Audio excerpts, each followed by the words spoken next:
મારી આગળ પાછળ રેકી થાય છે. રોડ ઉપર જઈએ તો પણ અમારી આગળ પાછળ ઘણીવાર ગાડીઓ નીકળે છે. ઘરની આજુબાજુ પણ કેટલાક સસ્પેક્ટેડ મૂવમેન્ટ છે જે મને તરત દેખાય આવે, કદાચ મારા ફેમિલી મેમ્બરને નહીં દેખાતા હોય, એમનો આ વિષય નથી.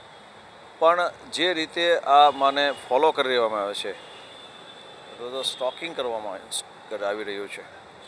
અને જે રીતે મને મારા મિત્રો દ્વારા જે કહેવામાં આવ્યું છે કે ભાઈ તમે આમાંથી બહાર નીકળી આવો, બહાર નહીં નીકળો તો તમને ખૂબ મોટું નુકસાન થશે. એ આર્થિક નુકસાન પણ હોઈ શકે, તમારું શારીરિક નુકસાન પણ હોઈ શકે. એટલે આડકતરી રીતે મારી ઉપર એવું કંઈક દબાણ લાવવાનો પ્રયત્ન થઈ રહ્યા છે કે જેમાંથી અત્યારની જે મારી પ્રવૃત્તિ છે, ખાસ કરીને મારા પાટીદાર સમાજને લગતી, હાર્દિકને લગતી અને બીજા 2-3 કેસો છે, એમાંથી મને દૂર રાખવા માટેના પ્રયત્ન કદાચ હોય. પોલિટિકલ મર્ડર થયા છે ભૂતકાળમાં, વર્તમાનમાં થઈ શકે અને ભવિષ્યમાં થશે. મારું થાય તો મને એની પરવા નથી, મને એની ચિંતા નથી.